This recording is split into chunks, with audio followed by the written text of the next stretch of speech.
شہر محبت جہاں مصطفیٰ ہے وہیں گھر بنانے کو دل چاہتا ہے۔ ہماری فہرست کے لاسٹ مقرر آخری خطیب جو اس اجلاس کی اس جلسے کی سربراہی فرما رہے ہیں جناب حضرت مولانا سمیع الدین صاحب سے گزارش کروں کہ بڑے ہی احترام کے ساتھ حضرت سے گزارش کرتا ہوں کہ دعائیہ کلمات کہے گا اور دعا کرا دیں اور یہ کہوں گا کہ یہ الگ بات ہے کہ وہ خاموش بیٹھے رہتے ہیں، جو لوگ بڑے ہیں وہ بڑے رہتے ہیں۔ یہ الگ بات ہے کہ وہ خاموش بیٹھے رہتے ہیں، جو لوگ بڑے ہیں وہ بڑے رہتے ہیں۔ ایسے اسلاف سے ملتا ہے ہمارا شہرا جن کے قدموں میں کہیں کھاتا ہے۔ جناب حضرت مولانا سمیع الدین صاحب۔ الحمدللہ رب العالمین والعاقبۃ للمتقین والصلاة والسلام علی سید الانبیاء والمرسلین اما بعد اعوذ باللہ من الشیطان الرجیم بسم اللہ الرحمن الرحیم ومن يعظم شعائر اللہ فإنها من تقوى القلوب صدق اللہ العظیم۔ محترم حضرات اور سامعین نظام، ابھی حضرت مولانا و مفتی محمد احسان اللہ صاحب کا تفصیلی بیان جو جس نسبت سے پروگرام ہو رہا ہے اس نسبت کے اکثر پہلوؤں پر حاوی اور محیط ہے، اس بیان کے بعد، اس تفصیلی بات کے بعد کسی اور بات کی کوئی خاص ضرورت نہیں رہتی، لیکن ایک بات ذہن میں تھی اس کو عرض کرنا ہے۔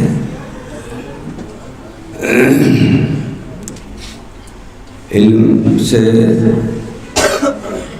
کئی بڑے بڑے عنوان وابستہ ہیں اور وہ الگ الگ مستقل موضوع ہیں۔ فضیلت علم سے تعلق رکھتی ہے، ضرورت اور اہمیت اس کا الگ عنوان ہے، اور پھر اس کے مدارج یہ اس کا الگ عنوان ہے، اور اس کا حصول یہ اپنی تفصیلات الگ رکھتا ہے۔ ان میں سے ہر ایک علم کا موضوع ہے، اور ان تمام موضوعات پر پورے احاطے کے ساتھ گفتگو ہو تو علم کے اکثر پہلو اجاگر ہو جائیں گے، لیکن علم کے سارے مدارج اور علم کے سارے دریا وہ سب نکلے ہوئے ہیں، وہ نہریں نکلی ہوئی ہوں یا دریا نکلے ہوئے ہوں، وہ سب ان سب کا مرکز اور منبع قرآن ہے۔ سارے علوم بالواسطہ یا بلا واسطہ وہ قرآن کی طرف منسوب ہیں۔ اگر تو وہ چیزیں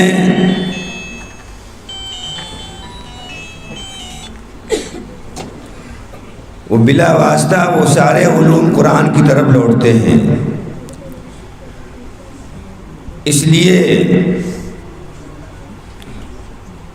وہ علوم جتنے بھی ہیں وہ سب قرآن سے منسلک ہیں، قرآن سے نکلے ہوئے ہیں، کوئی واسطے کے ساتھ اور کوئی بلا واسطہ۔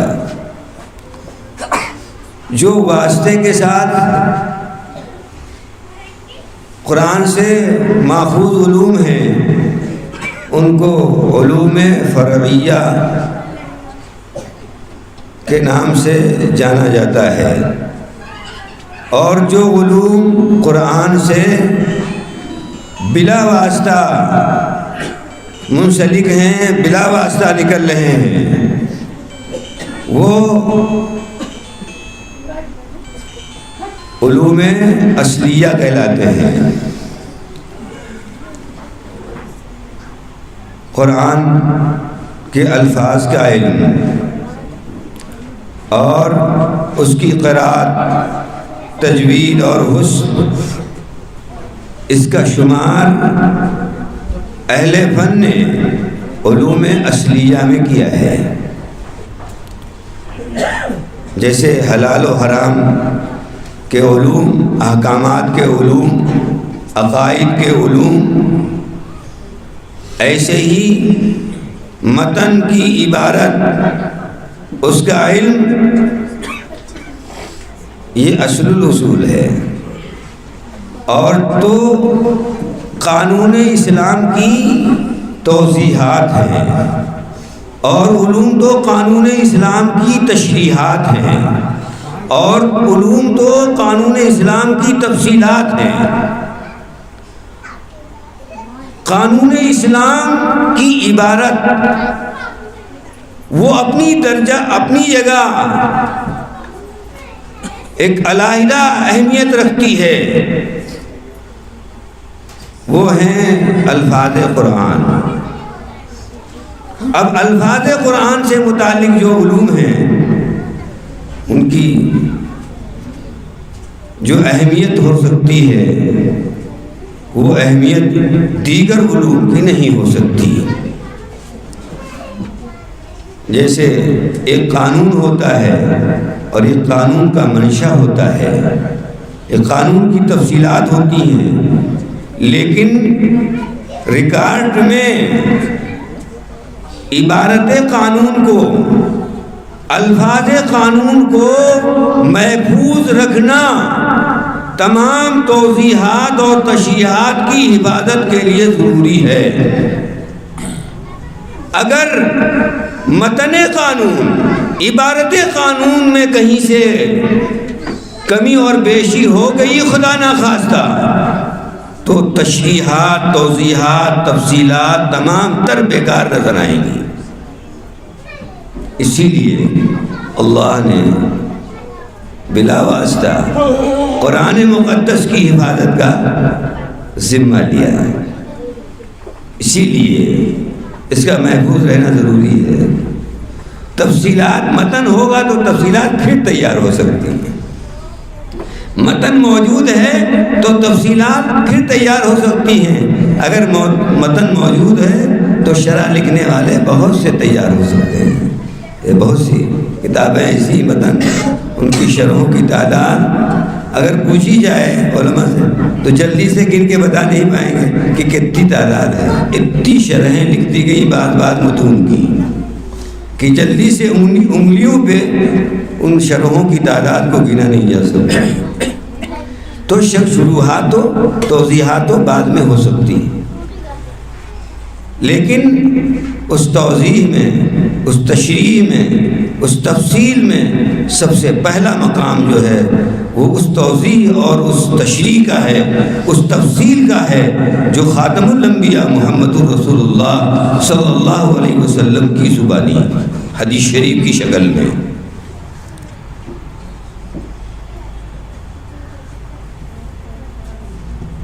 حضرت شاہ ولی اللہ صاحب محدث دہلوی رحمۃ اللہ علیہ اس آیت کریمہ کے ضمن میں فرماتے ہیں، جو میں نے آپ کے سامنے پڑھی،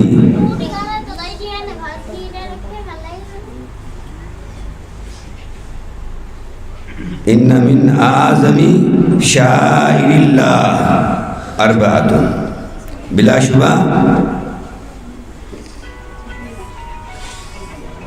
اللہ کے شعائر میں، اللہ کے شعائر یعنی جو اللہ کی علامت ہوں، اللہ کی عظمت کی علامت ہوں، اللہ کی زمین پر وہ شعائر کہلاتے ہیں۔ فرمایا شعائر تو بہت ہے، لیکن ان شعائر میں جو بڑے شعار کا درجہ رکھتے ہیں، جن کا سب سے زیادہ مقام ہے، فرمایا وہ 4 ہے۔ ان پہ نمبر 1 پر انہیں فرمایا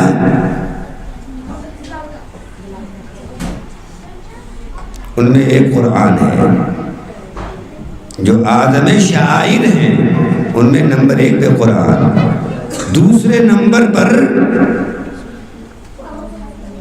خاتم الانبیاء محمد رسول اللہ صلی اللہ علیہ وسلم کی ذات گرامی، اس لیے کہ قرآن ان پر نازل ہوا، اس لیے دوسرے نمبر پر پیغمبر کی ذات، تیسرے نمبر پر خانہ کعبہ، اور چوتھے نمبر پر خانہ کعبہ اور خانہ کعبہ کے تحت اور چھوٹی بڑی تمام دنیا کی مساجد جو اللہ کا حرم ہے، اور چوتھے نمبر پر نماز۔ یہ 4 چیزیں اعظم شعائر ہیں، یعنی اللہ کی عظمت کی جو بڑی بڑی علامتیں ہیں، ان بڑی بڑی علامتوں میں بھی یہ 4 سب سے بڑی علامتیں ہیں۔ اور بڑی علامت ہونے کا مطلب یہ ہے جن کی عظمت بلا واسطہ اللہ کی عظمت ہو، تو قرآن کی عظمت بلا واسطہ اللہ کی عظمت ہے، اور کیوں نہ ہو، قرآن کلام اللہ ہے، قرآن کا اصل نام کلام اللہ ہے، کیوں؟ یہ اللہ کی صفت ہے، اور اللہ کی ذات سے اس کا صدور ہوا ہے۔ جیسے اللہ کی ذات قدیم ہے، ایسے اللہ کی صفات بھی قدیم ہے۔ جیسے اللہ کی ذات قدیم، ایسے اللہ کی صفات بھی قدیم۔ جیسے اللہ کی ذات حادث نہیں ہے، باقی رہنے والی ہے، اللہ کی صفات بھی باقی رہنے والی، اس لیے یہ کلام اللہ ہے۔ تو اللہ کی صفت کی جب حیثیت اس کو حاصل ہے تو پھر اس کی عظمت کا کیا پوچھنا۔ جب اللہ کی صفت کی حیثیت اس قرآن مقدس کو کلام اللہ ہونے کی حیثیت سے حاصل ہے تو پھر اس کی عظمت کا کیا پوچھنا۔ اس کی عظمت کے دلائل کے انبار بھی اگر لگا دیے جائیں تو یہ اتنی بڑی دلیل ہے، اللہ کا کلام ہونا، اللہ کی صفت ہونا، یہ اتنی بڑی دلیل ہے جو تمام دلائل کے انباروں پر بھی بھاری ہے۔ حضرت مولانا شکیل احمد صاحب بڑے عزم اور حوصلے کے مالک ہیں، بڑے جذبات رکھتے ہیں۔ کیسے پتہ چلا جذبات رکھتے ہیں؟ 2 لفظوں میں رلا دیا، ایک دم دل پہ نمی پیدا ہو گئی، آنکھیں بھیگ گئیں، پلکیں بھیگ گئیں۔ اس کا مطلب ہے جذبات رکھتے ہیں۔ اللہ تعالیٰ اس سلسلے کے ان کے جذبات کو مزید پختہ فرمائے اور ان کے حوصلوں کو بلند فرمائے۔ ایک بات انہوں نے اس ضمن میں کہی تھی، وہ بھی یاد رکھنے کے قابل ہے کہ اہل ثروت اور اہل خیر تو نہیں کہنا چاہیے، اہل ثروت اور اہل مال کے جسموں پر اس وقت بھی یوں نہیں رہی گئی۔ تو اہل خیر وہ نہیں ہو سکتے، مال والوں کو بھی اہل خیر کہا جاتا ہے، لیکن وہی مال والے اہل خیر ہوتے ہیں جن کا مال اللہ کے کام آ رہا ہو، اور جن کا مال اللہ کے کام نہیں آتا وہ ہم علماء اور اہل علم کی اصطلاح میں اہل خیر نہیں کہلاتے۔ اہل خیر اور اصحاب خیر وہی ہیں جن کا مال اللہ کے کام آتا ہے، اللہ کے دین کے کام آتا ہے۔ اس دولت اور ثروت کا اچار رکھے ہوئے ہیں امت مسلمہ، مصیبت سے دو چار، مدارس تنگی کا شکار، اور یہ ہم اپنی دولت اور ثروت کو اچار رکھے ہوئے ہیں۔ 4 مکان بنواتے ہیں، ایک میں رہنا مشکل ہے، 4 پلاٹ پڑے ہوئے ہیں فالتو۔ مدرسے والے بیچارے اگر جس کام کا منصوبہ بنائے ہوئے ہیں اس کام کے منصوبے کے لیے ضرورت ہے ان کو 1 بیگھہ زمین کی، بمشکل وہ 2 بسے زمین کسی طرح سے کسر مسر سے خرید پاتے ہیں، تب بھی اس کا قسط اور بھگتان قسطوں میں کرتے ہیں۔ یہ ان کا حال ہے۔ اور کتنے ایسے لوگ ہیں جو بے ضرورت لاکھوں میں پلاٹ خریدتے ہیں اور 1 مشت ادائیگی کر دیتے ہیں۔ کتنے ایسے سودا کرنے والے لکھیم پور میں، ہمارے خیال نظر میں، جنہوں نے 1 کروڑ کا سودا ایک وقت میں 1 مشت کر لیا اور اس میں 1 لاکھ روپیہ بھی باقی نہیں چھوڑا۔ دین کا مسئلہ، دین کا تو اللہ ہی محافظ ہے نا۔ مال والے کہتے ہوں کہ ہم عبادت کرنے والے ہیں، بھول جائیں یہ اللہ کی رحمت ہے۔ اور لوگ کہتے ہیں کہ دعا کرو مال کی حفاظت ہو جائے۔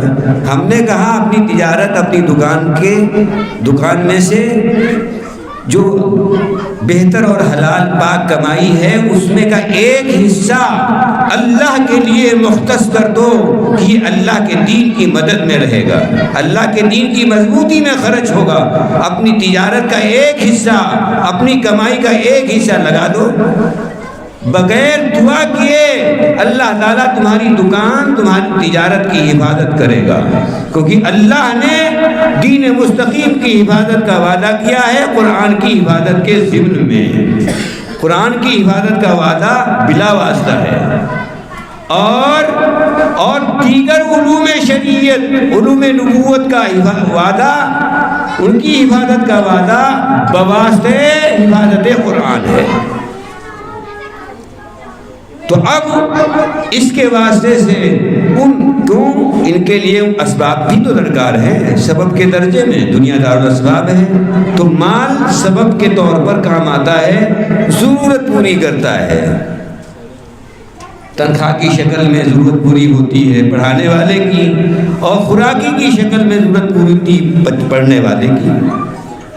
تو اسباب کے تحت مال کی ضرورت ہے۔ تو اگر اللہ دین کی حفاظت فرمائیں گے، قرآن کی حفاظت فرمائیں گے، قرآن کے واسطے سے پورے علوم شریعت کی دین کی حفاظت ہوگی، اور جب دین کی حفاظت ہوگی تو دین کے لیے جن اسباب ظنیہ اور جن اسباب قطعیہ کی ضرورت ہے، ان اسباب قطعیہ کی ضرورت بھی، ان کی حفاظت بھی ناگزیر امر ہے، ان کی حفاظت بھی لازمی ہوگی۔ اس لیے دعا کراؤ چاہے نہ کراؤ، دکان میں برکت ہوگی۔ اگر آپ نے اپنی دکان کی آمدنی کا 1 حصہ اللہ کے دین کے لیے مختص کر دیا ہے، اور اگر آپ نے ایسا نہیں کیا ہے تو دنیا بھر کے بزرگوں کو بلا کر کے اپنی دکان پر برکت کی دعا کرا لیجئے، برکت نہیں آئے گی، نہیں آئے گی، نہیں آئے گی۔ برکت تو دین کے راستے سے آئے گی، یا تو دین کے واسطے سے آئے گی۔ اگر ہم نے دین کا راستہ بند کر دیا یا دین کا واسطہ ختم کر دیا تو برکت کے آنے کا کیا سوال ہے؟ برکت تو آئے گی دین کے راستے سے، یا آئے گی دین کے واسطے سے۔ ہم نے واسطہ بھی ختم کر دیا اور راستہ بھی بند کر دیا، تو آئے گی کہاں سے؟ بس بزرگوں کی، مولانا لوگوں کی دعا پر ہم بھروسہ کے اگر کوئی آ جاوے اس کو تھکا مارتے ہیں، اتنی دعائیں کرواتے تھکا مارتے ہیں۔ وہ کتنے صبر کر کے آتا، تھکا مارتا، ہمارے دعا کر دیجئے، پتہ نہیں کیا رت وہ یادی جمع کر رکھا ہے اس کے لیے دعا کرا کر کے ان کی دعاؤں کو بھی کیا کہتے ہیں، ان کے اندر بھی ان کو بھی ملزم ٹھہرانا چاہتے ہیں۔ کہیں دباؤ میں کر دیتے بھی چاہ رہے، کیا کریں؟ تو اب یہ دعاؤں کا زندہ، ہم اگر چاہتے ہیں کہ بغیر دعا کے ہماری دکانوں میں، ہماری تجارتوں میں برکت ہو، ہمارا بزنس پھولے بھلے ترقی کرے، تو ہم زکوٰۃ کی ادائیگی کا حساب صحیح رکھیں، اور اس کے ساتھ زکوٰۃ کے علاوہ اپنی حلال اور پاک کمائی کا 1 حصہ اللہ کے دین کی حفاظت کے لیے مختص کر دے، جس کو مدرسے میں دیا کریں، تعلیم کے نام پر خرچ کیا کریں، تو ہماری دکانوں کی، ہماری تجارت کی، ہمارے بزنسوں کی اللہ کی طرف سے خود ضمانت ہو جائے گی۔ اس کے بغیر کوئی ضمانت نہیں ہے، کوئی گارنٹی نہیں ہے ہماری دکانوں کی اور نہ ہماری تجارتوں کی۔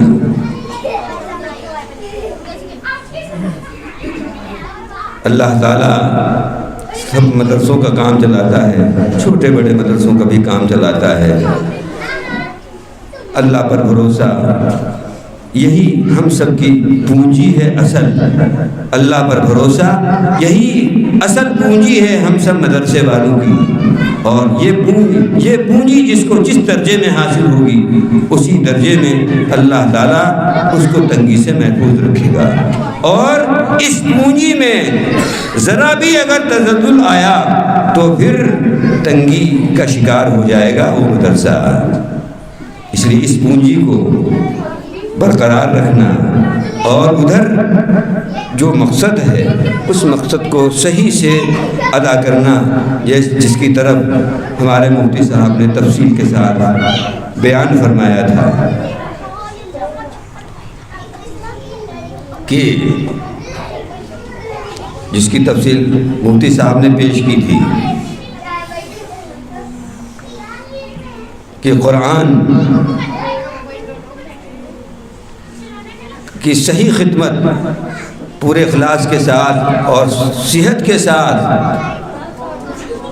اللہ کے لیے جو کرے گا اللہ تعالیٰ کبھی اس کو تنگی کا شکار ہونے ہی نہیں دیں گے۔